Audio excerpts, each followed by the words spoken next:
Welcome to the Piedmont Unitarian Universalist Church. Piedmont UU sits on the traditional lands of the Catawba, the Kiowa, and the Sugarese people. We honor them. My name is Cosette Blackmer, and I will be the worship assistant for our guest speaker today, Ray Tyler. Ray is a member of our church and is also South Carolina's 2014 recipient of the James Madison Memorial Fellowship Award. This award funded Ray's graduate studies in the Declaration of Independence, the Constitution of the United States, and the Bill of Rights. We look forward to hearing his message. We are a flourishing, vibrant, and radically welcoming congregation which promotes diversity, inclusion, and justice. We provide a safe haven for creative, intellectual growth, spiritual development, and a deep sense of community to all who join us. We hope our liberal religious values will challenge you to join us as a community that lives boldly and acts justly. To all our visitors and members, we are glad that you are here with us in person or online, and your presence is truly a gift to us. We have a couple announcements this morning. Please join us for the fun family celebration today after the service. We are kicking off our UU the Vote 2026 by sharing our favorite dishes and voting on an important issue that will be decided by secret ballot. Everyone is eligible to vote on the topic of kids being to choose ice cream for breakfast. Children and adults at both gatherings received ballots today and our worship services. Votes will be counted and totals reported on our Piedmont UU the Vote captain. All are invited to vote at either one of the Piedmont UU services polling places on July 5th. There will sure be fun and delicious food at our potluck brunch.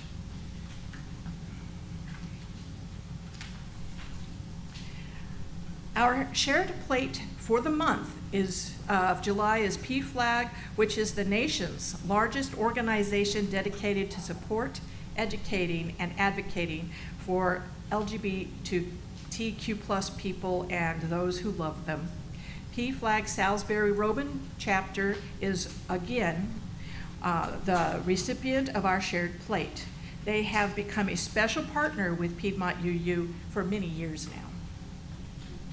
One other small announcement for the auction winners of the Hesse's special blueberry picking event.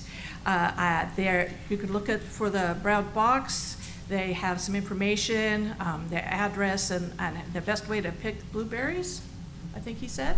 Or you could just talk to the Hesse's. But you should have received an email, but just in case. For other important information about our vibrant community, please see your order of service. Or if you are on our mailing list, please check our monthly newsletter and weekly announcements. Whatever brought you to this place at this hour, we welcome you. May you find something that you need, and may you leave richer in spirit than when you arrived.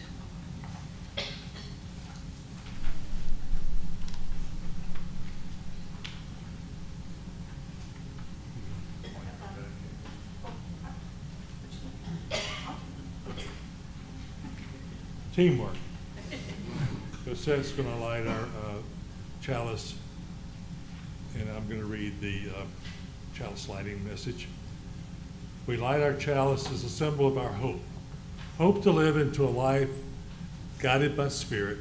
Hope to emerge into the fullness of our own being. Hope to help create a world where this light shines brightly.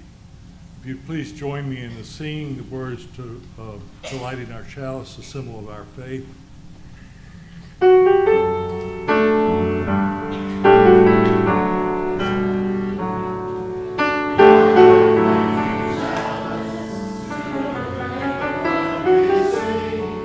In the search for justice and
our call to worship.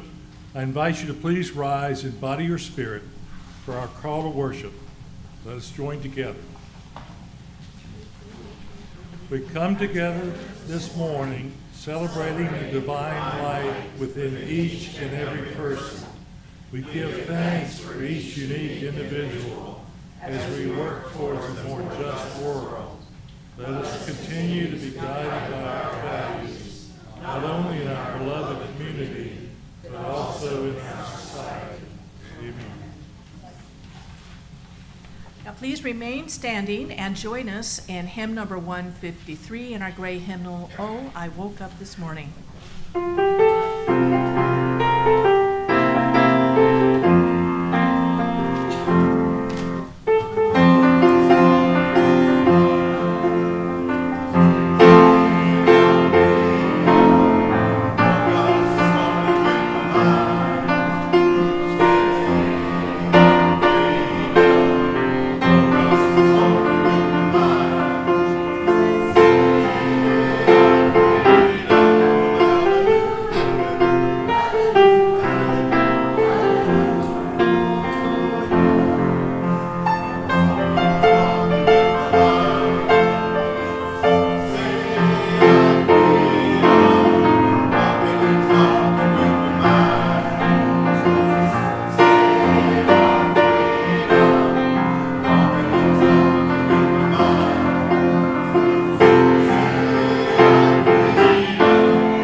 Now is the time for all ages. Our young folks come forward, and all those young at heart for our story with Gail. Good morning. This morning I'm going to tell you a story about a real hero who saved 14 signers of the Declaration of Independence, including Thomas Jefferson and some other really notable people. And it's from that book, which has just been republished. It's 50 years old. So when this book was published, I was marching against a war, and I guess I would again if I had to. And this is about what? Okay. All right. Okay. This is a woodcut which shows Jack Jewett. He was a real patriot, and he and his family signed the Declaration of Independence for Louisa County in Virginia a year earlier than our main Constitution. Okay. Jack Jewett's Ride, written and illustrated by Gailey Haley. That's me. Thanks to various people and institutions for their help in researching this book. There's a whole pile of them, and I won't go into reading them right now. But this became the product of working with people at least in 2 countries, here and in England. I know, but that's all thanks to the people that helped me. You don't want to hear that.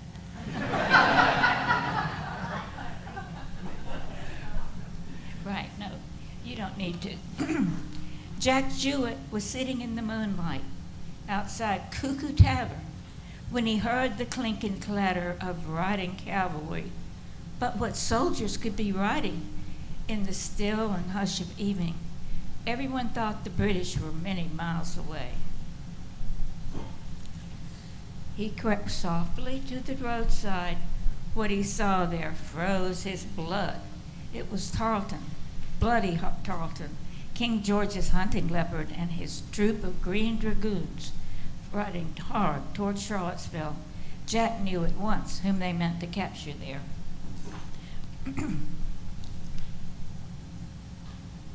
Excuse me.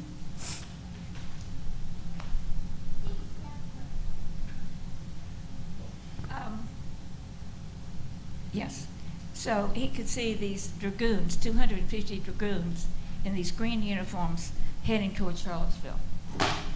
Thomas Jefferson, Patrick Henry, and other revolutionaries slept in their bed at the end of this road.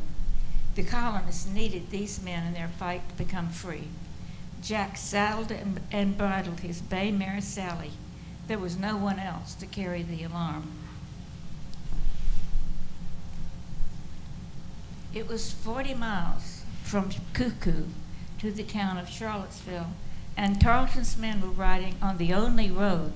Jack Jewett rode across meadows, through thickets, woods, and mire, with only owls to cheer him on, and the moon to light his way.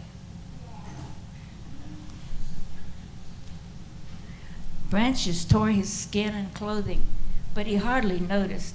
He was afraid the British would arrive before he did.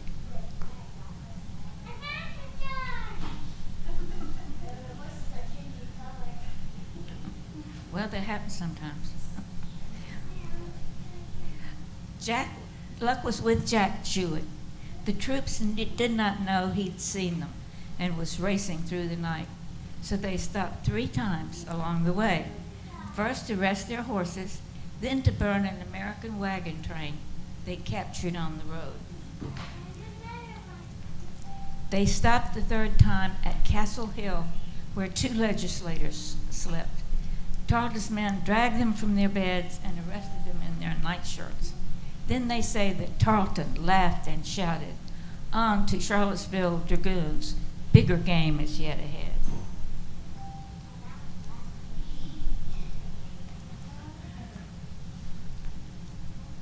But Jack Jewett's brave horse Sally never stopped the whole night through. When they reached the ford at Milton, he knew that he had won. "Wake up, ferrymen, carry us across. I must warn the governor that the British ride this way."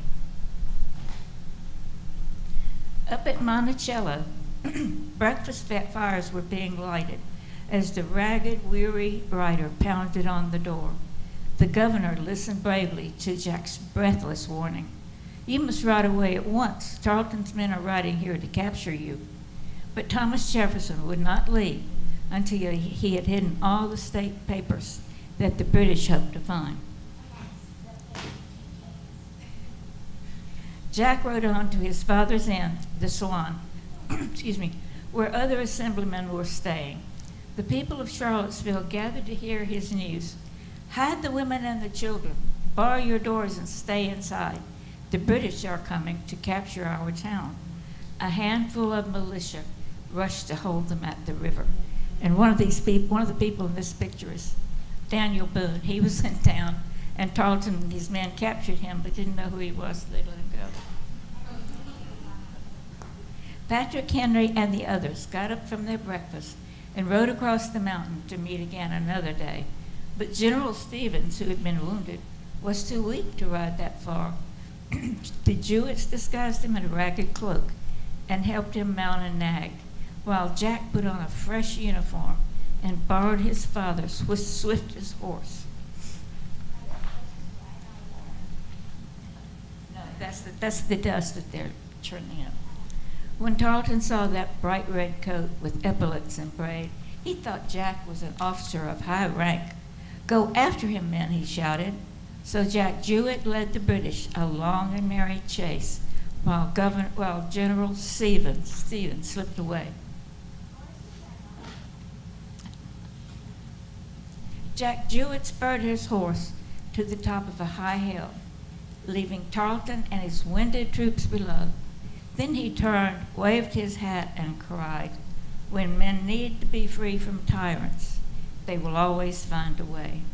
And these words are as true today as they were long ago. And we have a tyrant that this can be dedicated.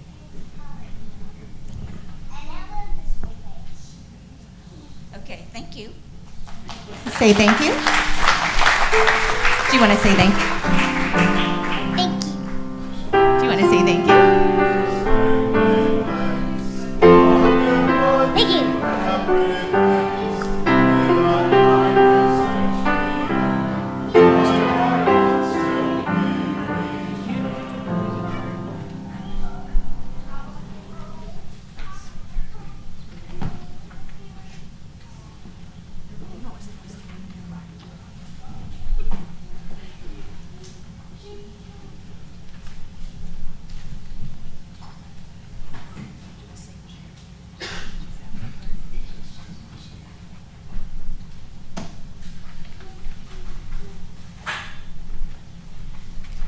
Now is the time for sacred sharing. Just please give us a little moment.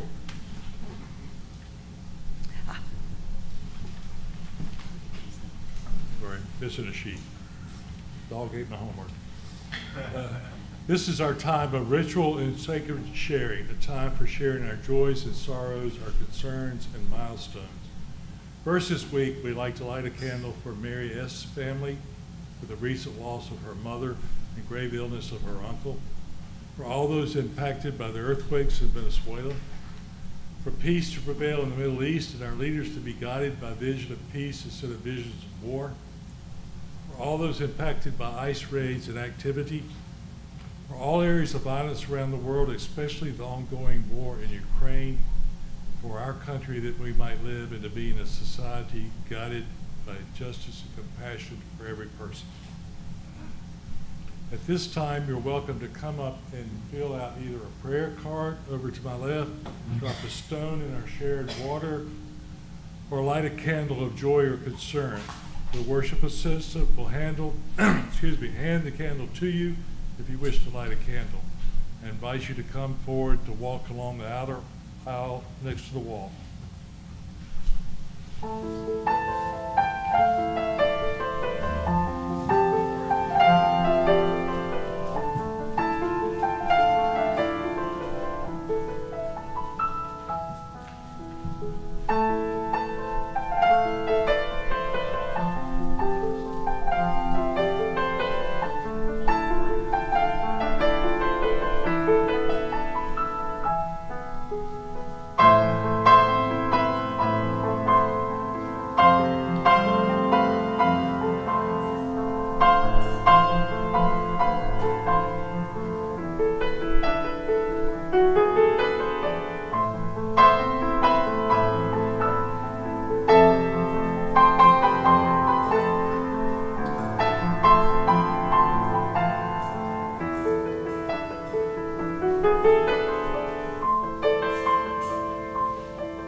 And we're going to light a few more candles for anything that we hold in our hearts that remain unspoken, and for those joining us from elsewhere to honor what is in their hearts as well.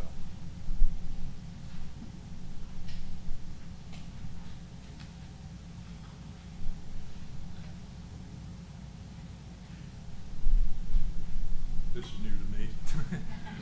I invite you now to a time of quiet rest, meditation, or prayer as we follow the sound of the singing bowl into the silence. After a moment of silence, we have a musical meditation.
For our wisdom reading this morning, we have words from Abraham Lincoln from November 19th, 1863. 77 years ago, our fathers brought forth on this continent a new nation, conceived in liberty and dedicated to the proposition that all men are created equal.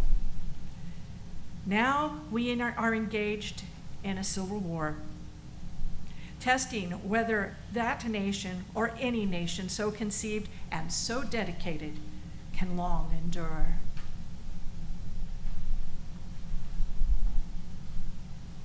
Thank you, Cosette. When I volunteered to do the sermon this morning several months ago, it was in part because it occurs on July 5th.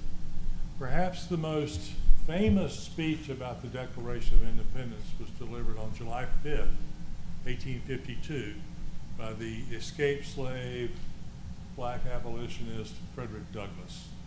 Y'all know the name Frederick Douglass. Okay, I won't do a little bio on him. It's like we got a lot of nods. And Douglass was asked by the Ladies Anti-Slavery Society of Rochester, New York, to speak on the subject, what to the slave is the 4th of July? So I kind of took that title, what to the UU is the 4th of July, and I hope I can make some points that will give you something to consider as we talk through today. And Douglass made no bones about his views on slavery, of course. I mean, he said he was going to denounce it with the strongest language he could command, and he did. So then when he gets to the question, what to the slave is the 4th of July, he said, I answer, a day that reveals to him more than any other day in the year the gross injustice and cruelty to which he is the constant victim. To him, your celebration is a sham. Your shouts of liberty and equality, hollow mockery, a thin veil to cover up crimes which would disgrace a nation of savages. But he goes on to say, even though I paint this dark picture of our country today, I do not despair for our country. I do not despair for our country. He said, I'm going to leave off where I began, with hope, drawing encouragement from the Declaration of Independence and the great principles it contains. Now, I don't know about you, but I don't feel like Frederick Douglass. I have experienced his despair, especially over the last X number of years, about our country. But yet I do also draw hope from the Declaration of Independence. I understand the problems with the Declaration. I kind of describe it this way. The problems as I see it are the problems of the gap. The gap between the political theory contained in the Declaration of Independence and the political reality that was true on the ground in America in 1776. People are saying, or the adopters of the Declaration said all men are created equal, and some of those men, who all look like me, some of those men were claiming the right to own other human beings as property. How is that possible? What could they possibly mean? Well, I think a couple of possibilities show up. One could be, of course, that they just meant white men. One could be that they meant that we're created equal in the sense that there should be no hereditary monarchy. I mean, that is what they were getting ready, or the war had already started actually. That is what they were fighting, to end the monarchy. Or they could be talking about the hereditary aristocracy. There should be no right to be born into a kingship or kingdom, or born into a lordship aristocracy. That's a possibility. Or it could be, and I'll be honest, this is my take, it could be aspirational. It could be a vision. And just as they were announcing to the world that a new nation had been born, and just like a new child or a new business venture or a new church or whatever, we aspire to good things for that child or that church or that business venture. So it could have been just aspirational. Jefferson, I'm wearing a shirt I bought at Monticello, by the way. This is what he liked to wear. He dressed it very, very casual. And this is a replica of one of his church. Jefferson did not act alone. This was, as our story said this morning, in Time for All Ages, there was a consensus building throughout the spring and summer of 1776 urging the Congress to declare independence. When they did so on July 2nd, 1776, then they began debating what becomes the final draft of the Declaration. And what had happened was in June 7th, 1776, Richard Henry Lee of Virginia followed the instruction of his colonial assembly and introduced a resolution that said these United States ought to be, or United Colonies probably was the word, United Colonies ought to be free and independent. They have a right to be free and independent. Congress at that point appoints a committee to draft a declaration. There's a committee of 5. John Adams of Massachusetts, Benjamin Franklin of Pennsylvania, Thomas Jefferson of Virginia, Roger Sherman of Connecticut, and Robert Livingston of New York. Now, interesting to me, all 5 of these men at that point had backed various plans for gradual emancipation. Some were strongly anti-slavery than others. Adams was probably the most vehemently anti-slavery, but all wanted to see a gradual emancipation. So what was the problem? The problem, or one of the challenges we have in looking back to 1776, is to try to get into the mindset of the people living at that time. One of the ways to do this is to look at the assumptions they made, many of which turned out to be illusions. An example of being a bad assumption, I think, Jefferson in the 1820s said there would not be a time in America, well, a young man alive in America at that time would not die a Unitarian. A Unitarian, what could he be thinking? Baptists and Methodists were going like crazy, but Jefferson predicts that they would all die Unitarian. But other assumptions that we can look at, more relevant to this idea of equality, was they believed that they assumed that America could exist with no political parties. I think they were wrong. They thought that the land between the Appalachian Mountains and the Mississippi River could be settled without greatly disturbing the Native Americans. The reason they felt that was they thought it would take a long time. Hamilton predicted 100 years. They were wrong. And the last, particularly related to slavery, they thought slavery was dying away. They thought it was becoming financially unsustainable and that it would become unviable and it would wither away. And obviously they were wrong about that. So, but if we understand those assumptions, it helps us understand why the Committee of Five might have created the draft that they did. Now, they met to discuss what should go into the Declaration. That's the meeting I wish I was at. What did they talk about? Did they talk about this natural rights philosophy from John Locke that leads to equality in life, liberty, and pursuit of happiness? Did they talk about, I suspect they talked mostly about the grievances against the king. There are 4 parts to the Declaration. There's this preamble that introduced why they're writing it. There's a political theory in the second paragraph. There's, I believe it's 27 grievances against the king. Those were the most important things to most congressmen. And then there's a final statement saying this country is free and independent and has a right to take all the things that other nations have a right to do. So the problem I think that we have, that some people have, with both the left and the right, is that political theory. On the left, some people say they were hypocritical for obvious reasons, or it's just a sham, or maybe it's just an old piece of paper that should be ignored. On the right, they tend to think that God reached into the mind and heart of Thomas Jefferson, directed his pen, and it was divine intervention that put a line in the sand and ended tyranny forever in the United States. Excuse me, I talked in Salisbury too. Pardon me. But I want to examine that second part, that political theory in a little bit of depth.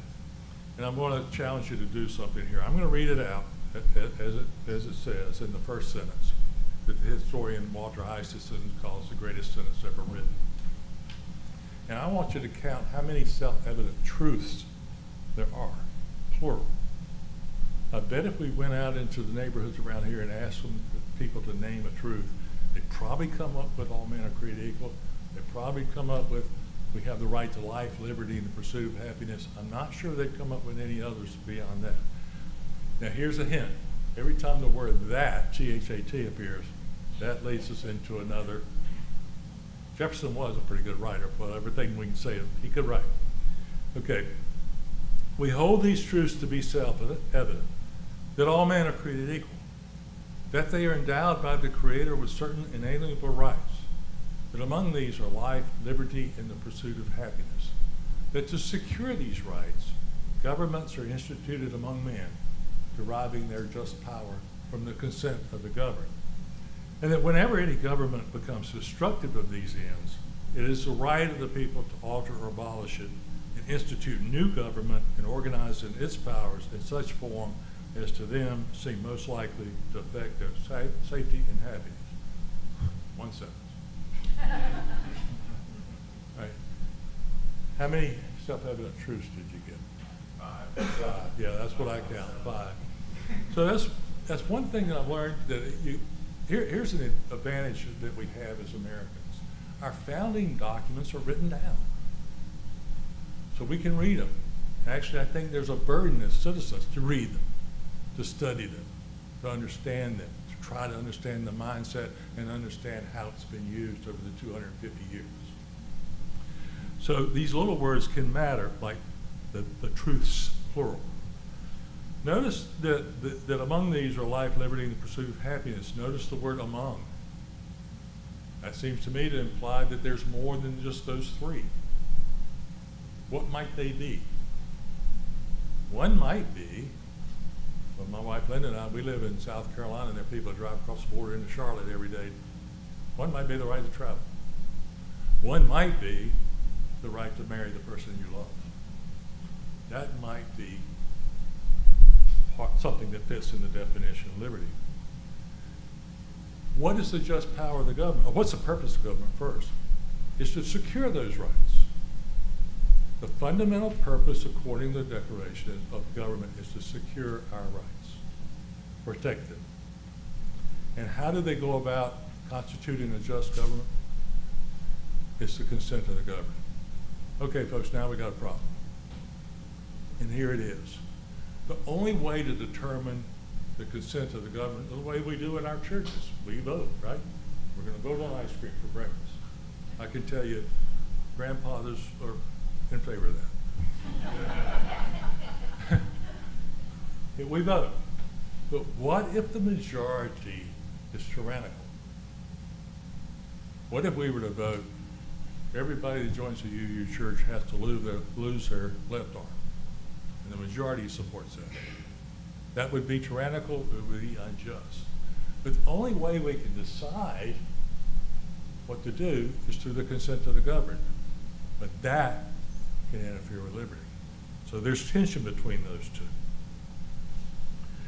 And we have a right, what's most radical, I think, in the Declaration of 1776, and is radical today, is there is a right to revolution, to change the government.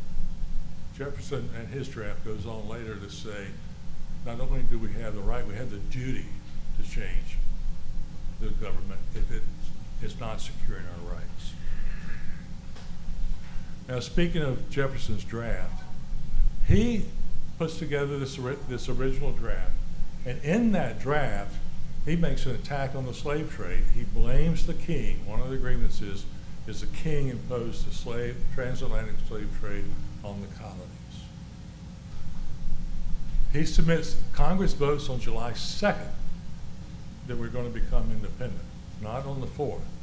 They actually vote on July 2nd. And John Adams wrote, his wife Abigail said, this is the day that will become the great anniversary festival, where we'll have fireworks and parades. July 2nd. What happens on the 4th is Congress finishes editing the final draft. So we have a Jefferson draft and a congressional draft. Jefferson sat in the Congressional Hall, what we now call Independence Hall, and got more and more and more and more angry about what was cut out. You can find his notes about what was cut out, a replica online now. He got really mad. And he said later, we don't have a record of this debate, but he said later that the slave trade clause was cut at the assistance of Georgia and South Carolina. It's always South Carolina, right? Too small for a state, too large for the single asylum, as somebody once said. So that was cut out. And then the remainder part of the Declaration was approved. Now Jefferson and Adams both say, Adams says, there was nothing that hadn't been said hundreds of times in the halls of Congress. Jefferson says he never intended to copy anybody and never intended any original statement. It was, he said, the harmonizing sentiments of the day, an expression of the American mind. So I go back to Douglas. Douglas in that speech on the 5th of July, by the way, he insisted that he not speak on the 4th. But on the 5th of July, 1852, he called our Declaration of Independence the ring bolt to our chain of national destiny. A ring bolt, I think, is the bolt that you would put into a solid structure and then you could link the chain to it and it stabilizes the chain. The ring bolt and the chain of our national destiny. So let's kind of test that hypothesis a little bit, okay? We'll go backwards from 1852 and then we'll come forward into the 21st century. Backwards, you can go to right after the Declaration becomes publicized throughout all the colonies. There is a number of people who say, wait a minute, you say we're created equal. What's going on here? Some of these were enslaved people in Massachusetts. who went to Massachusetts state courts for their freedom and won. Some of them were states in the North that immediately, or relatively soon, passed gradual emancipation laws where males would be free usually at 18, females at 21, or vice versa. I never remember which one. The year that would trigger, if you're born after such and such a date, you become free at 21 or 18. The year would change. The month and date almost never did. It was always July 4th, which seems to me an implicit recognition of the hypocrisy that was in the Declaration of Independence. Fast forward a little bit to 1848, and there's the first women's suffrage convention is held in Seneca Falls, New York. Elizabeth Cady Stanton rewrites the Declaration. It's called the Declaration of Sentiments, and said all men and women are created equal. And she, instead of blaming the king for all women's grievances, she blames us degenerate males. Fast forward to 1863, we read from Gettysburg Address. Abraham Lincoln at Gettysburg. There's lots of ways to read this amazing speech in 272 words, but one way is as a prayer that the country would emerge from this test of our proposition with a new birth of freedom and government of the people, by the people, for the people would survive. That's how he ends that. Fast forward to 1963. More of us are, it's in our lifetime. And Martin Luther King Jr. is on the steps of the Lincoln Memorial, and he doesn't quite capture the crowd in his prepared speech. And Mahalia Jackson is said to her gospel singer to say, "Tell him about the dream, Martin, tell him about the dream." And he hears that being said to him in the back of his head. And his countenance changed, his demeanor changed. He begins to look up at the crowd. I urge you to go and look at that whole speech just so you see that transition. And he said, "We got some dark days ahead of us, but even though there are dark days ahead, I still have a dream today. I have a dream that's deeply rooted in the American dream. It is a dream that one day this nation will rise up and live out the true meaning of its creed, that all men are created equal." So for Jefferson, self-evident truth; for Lincoln, a proposition undergoing a severe test; for King, a creed, an article of political or religious faith. Probably no person, no political leader ever had to wrestle with the meaning of the Declaration, Constitution, the Union, greater than Abraham Lincoln. Lincoln thought deeply about the Declaration. He says in his Senate campaign in 1858, he said, "This much they said, this much they meant," when talking about all men are created equal. His opponent, Stephen Douglas, said the Declaration meant for white people, the government for white people, for all time. Lincoln said, "No, this much they said, this much they meant."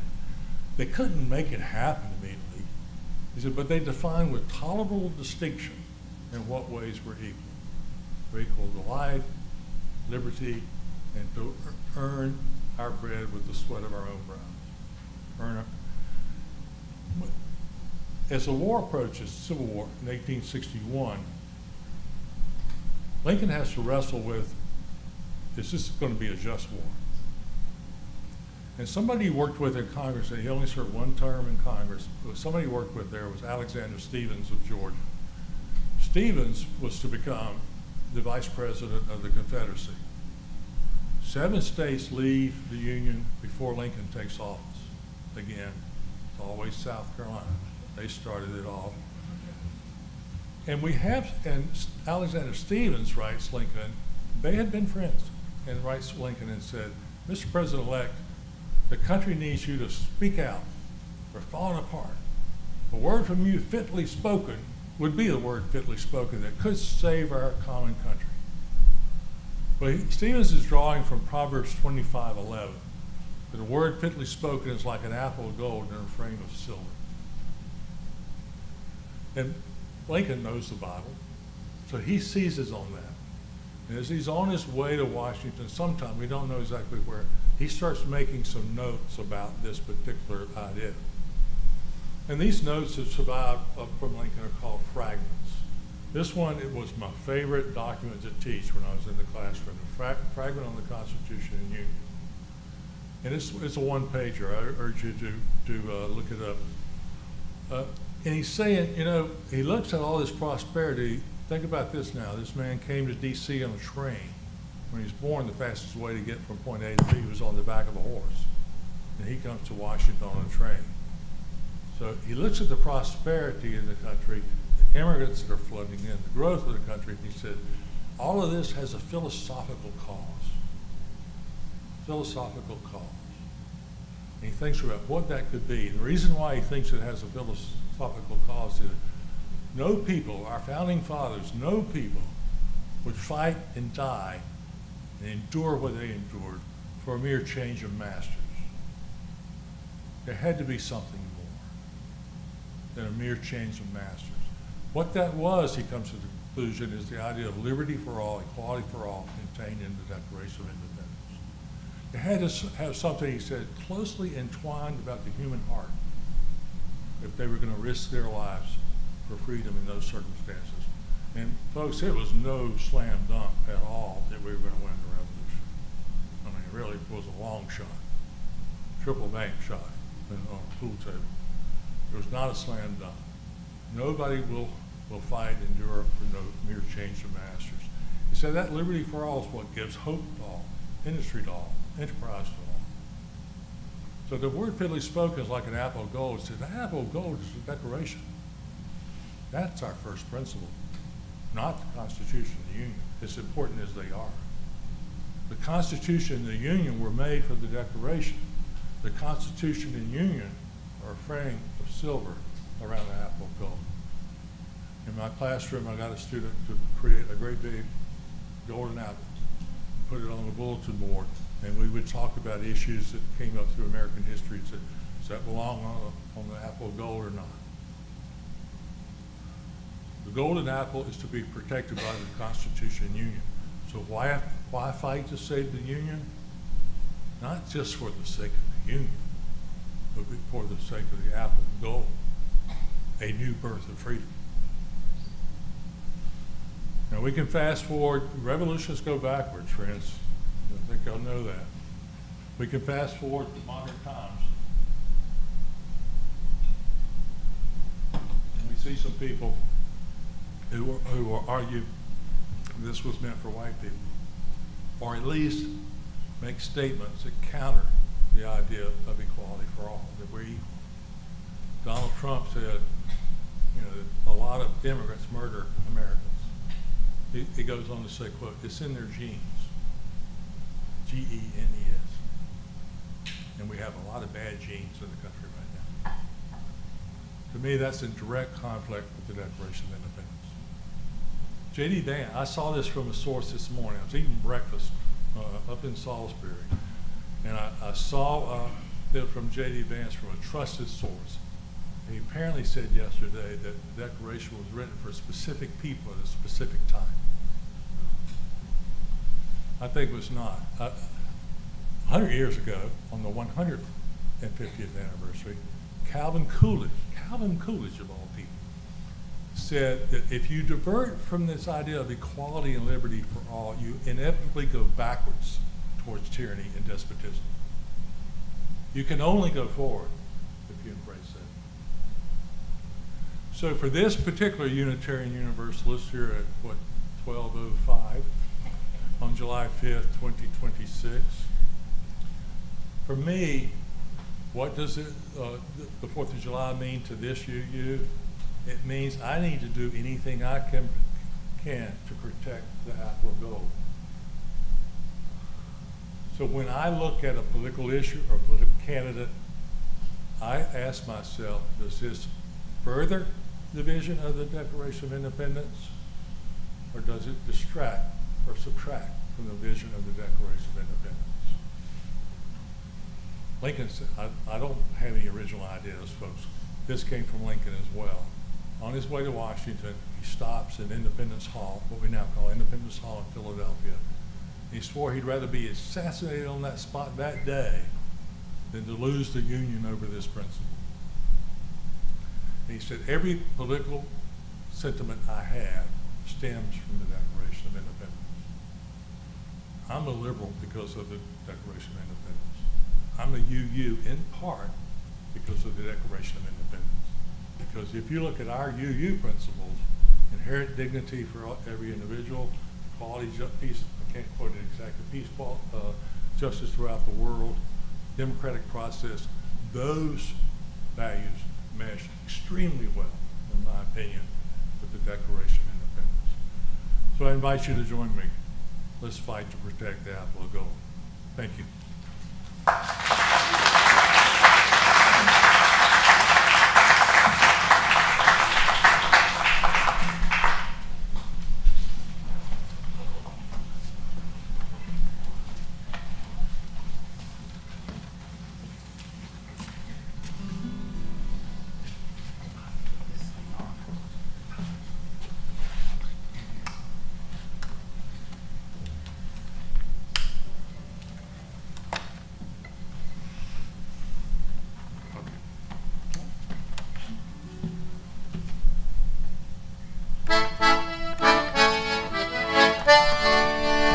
This land is your land, this land is my land, from California to the New York Island, from the red, red forest to the Gulf Stream waters. This land was made for you and me. As I was walking that ribbon of highway, I saw above me her endless skyway. I saw below me that golden valley. This land was made for you and me. This land is your land, this land is my land, from California to the New York Island, from the redwood forest to the Gulf Stream waters. This land was made for you and me. I roamed and rambled, and I followed my footsteps to the golden sand of her diamond deserts, and all around me a voice was sounding, hey, this land was made for you and me. This land is your land, this land is my land, from California to the New York Island, from the redwood forest to the Gulf Stream waters. This land was made for you and me.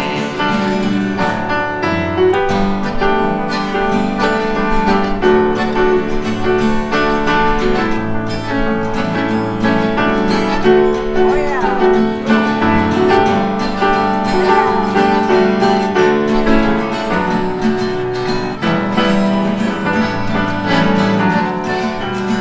When the sun came shining, as I was strolling, when the wheat fields waving, and the dust clouds rolling, as the fog was lifting, our voice was chanting, this land was made for you and me. This land is your land, this land is my land, from California to the New York Island, from the redwood forest to the Gulf Stream waters. This land was made for you and me. This land was made for you and me.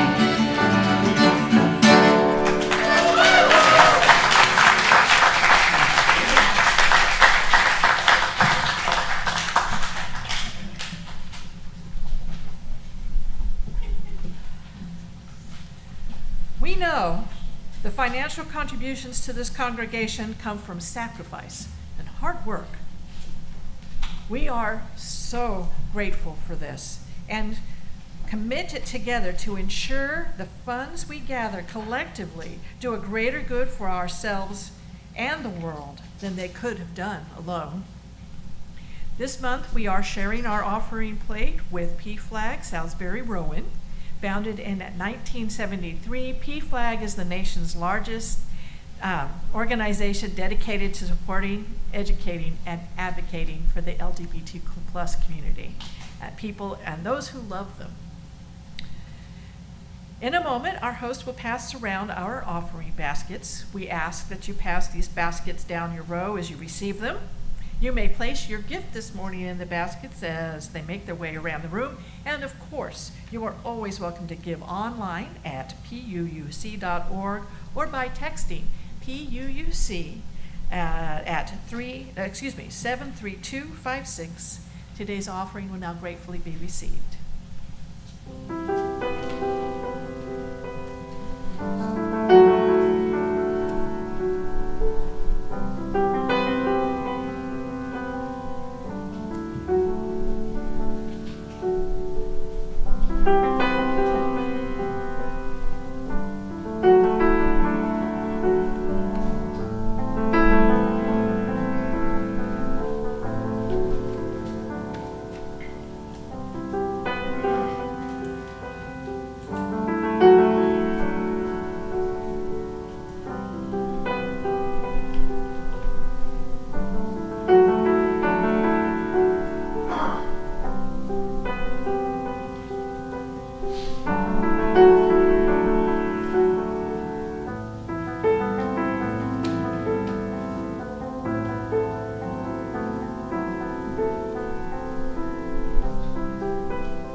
We are grateful for these gifts this morning, for the work that brought them forth, and for the work they may yet do.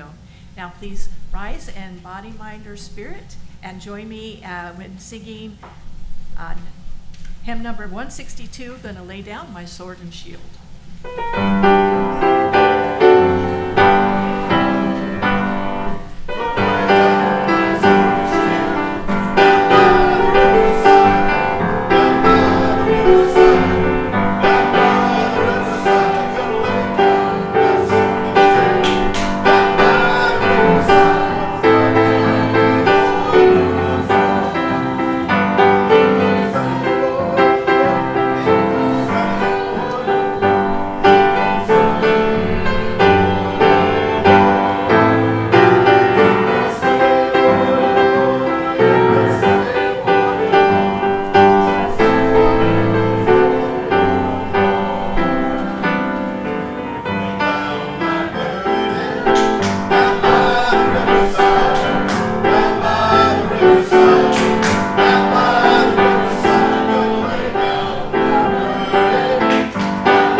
Before we extinguish our chalice today, I want to thank all the volunteers that helped, particularly Cosette for helping give me a lending hand here. It's been a while since I've done this, so I appreciate that. Pardon me? What? My bad. You're doing standing up? You let me down. We ask when you leave today, before you leave, to take any hymnals you can over to the cart that's over on this far wall and put them there near the piano.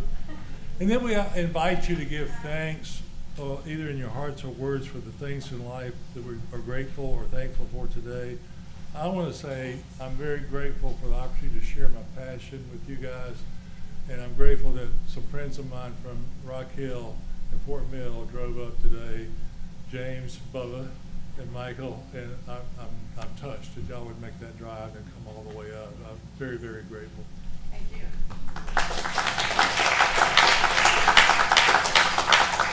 Anybody else have something they want to shout out? I would like to say thank you. UU is a lot like a university. You go to lecture. But this was not a lecture. No, thank you. This was like being in the Baptist church. We got a message. You told them. And then you told them what you told them. And we had music that was beautiful. Yeah. And now we all got good in There's only one thing missing. What? The altar call.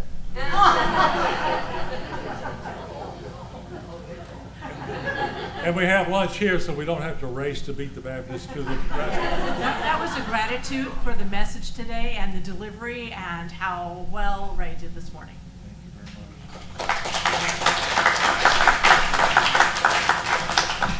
Anybody else? Just thank you to the choir for the wonderful song. Yeah. The singing and the music. Thank you so much. Thank you to the choir. Thank you to Gail for sharing her story with the kids. Thank you to Gail and the story.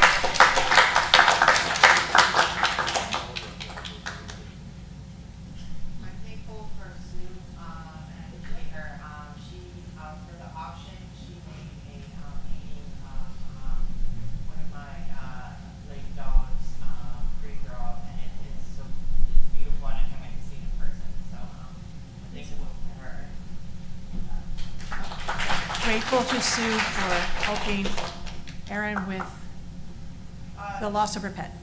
Yeah. Okay. I'm thankful for the additional piece of information. I'm actually finishing a civics course, and we're studying the Declaration of Independence and Constitution right now.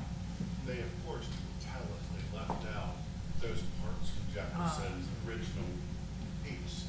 So it's frustrating how much you have to dig to learn the truth and how much the truth is connected.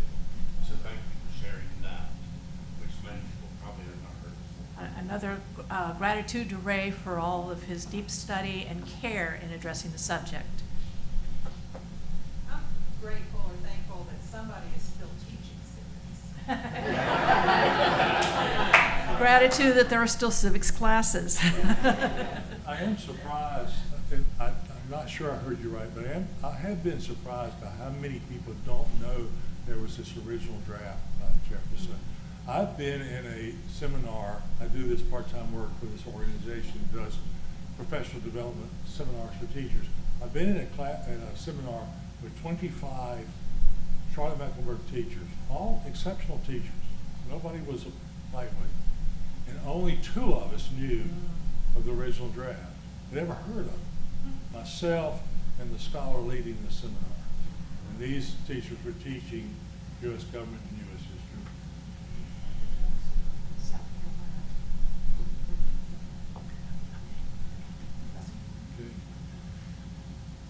Okay. We now extinguish our chalice, but we carry its light, its warmth, and its meaning with us until we meet again.